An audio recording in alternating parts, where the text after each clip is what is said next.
Hello. Merry Christmas, my old friend, and to you as well. And a Happy New Year, thanks. But I do not think that the new year will be happy, especially for the middle class in America. Really? Why not? Because all of the policies currently being pursued in Washington are policies that will make it a grand new year for the wealthy, but the middle class and the poor are going to find things increasingly difficult. You are cynical. No. I simply understand mathematics. It has nothing to do with negativity or cynicism. So tell me, why do you believe that current policies are going to hurt the middle class and poor? Well, let's take fiscal and monetary policies as but one example. The Federal Reserve is in the process of monetizing debt, adding liquidity to the system. Right? Right. And one of the results of these inflationary policies is that the cost of things, particularly things like food and energy, are on the rise. Inflating the money supply does two things. It compels investors and speculators to invest in commodities, which leads to price increases for the consumer. Have you noticed that the cost of food is on the rise? And what about the cost of gasoline?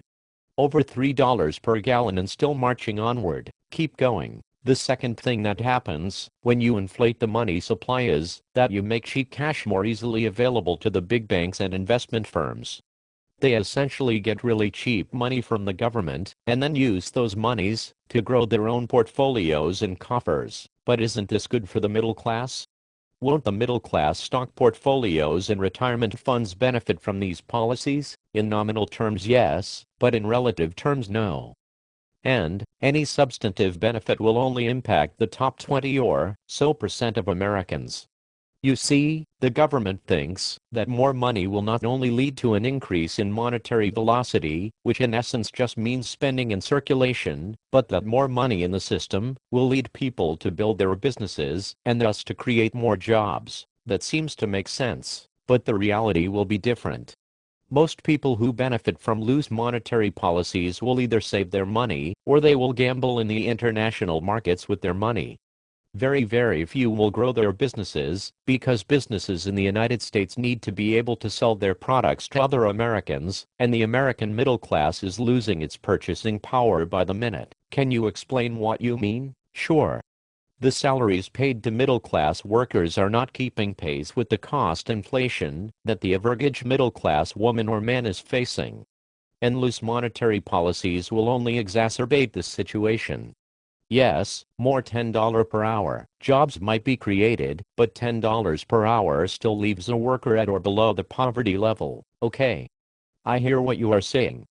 But there are many in government, and many economists too, who believe that the Federal Reserve can effectively expand its balance sheet by trillions more dollars, and that these efforts at easing the credit crisis will stimulate growth and thus help the middle class. When the Fed expands its balance sheet by adding credit dollars to reserve accounts in its banks, more money is made available to those who can access it. But these inflationary policies also diminish the value and purchasing power of those dollars over time. The rich do not mind, because what the heck do they care if a gallon of gas is $3 or $5? What does a millionaire care if a loaf of bread costs $3 or $5? But a man making $10 per hour cares. And this man will need to ask the government for assistance pretty quickly, because rising costs have an immediate and disproportionately negative impact upon the middle class and the poor. You make a pretty good point, and here's the deal. As the rich grow richer, their numbers contract. The wealthiest 1% of Americans will soon control 50% of the dollars, as it were.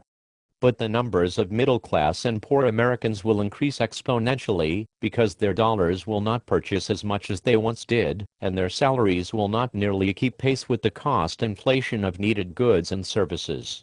And in this atmosphere of budget cuts and austerity, how are increasing numbers of people who cannot make ends meet going to convince the top 1% that social services programs need to be expanded and subsidized by the tax dollars of the wealthy? They won't. The top 1% will cry socialism, and the middle class and the poor will be left to fend for themselves, right? And let us be clear that inflationary monetary policies will not, as President Obama indirectly claims, lead us to a growth in our exports. We, as a nation, abandoned production decades ago. We have watched virtually all of our major corporations move their production to other nations because the costs incurred are less. Many in this nation clamor for the end of labor unions because labor unions ask for too much and thus compel the big businesses to move offshore. But we must be clear. Destroying labor in America would probably create more jobs, but all of the jobs would pay $10 per hour. And in 10 years there would be 100 million Americans desperately seeking food and housing assistance from the government instead of the current 41 million. Remember, the issue is not employment per se. It is purchasing power relative to wages. So then what is the solution? The solution is to admit that economic growth is a falsehood. We grew our economy for decades based upon fraud and lies and the extension of unrepayable debts. For our president to claim that we can grow the economy as we once did is essentially to say that we can trick the world and the American people into believing more of our lies. And perhaps we can. But I tend to believe not. I think that we must admit that our greed and dishonesty landed us in this crisis, and the only way forward is to admit honestly face the reality of contraction. And as we contract, we need to increase the social services net, subsidized not by loose monetary policies, but instead by massive taxation of the wealthiest 5% of Americans. If we continue to hide behind the libertarian argument that taxation is unfair and that taxation hurts innovation, the government will be forced to print more dollars and to subsidize social services with debt. Eventually that model must collapse. If we pursue austerity and massive budgetary cuts to social programs, the suffering for the poor and middle class will be truly horrible. Pretty harsh stuff. Seems to me that the alternative is worse. At some point the world will no longer let us get away with our dishonesty. At some point the middle class and poor will say enough is enough. The tipping point may not be that far off, I fear. Kind of scary stuff, yes. I'm frightened about the picture of the future. But all actions have consequences, and 40 years of outright fraud and unbounded greed have landed us in quite a spot, a grim picture. But let us be hopeful that, in our towns and villages, we can help each other overcome the difficulties ahead. All the best this holiday season, my friend. Godspeed to you as well, old friend.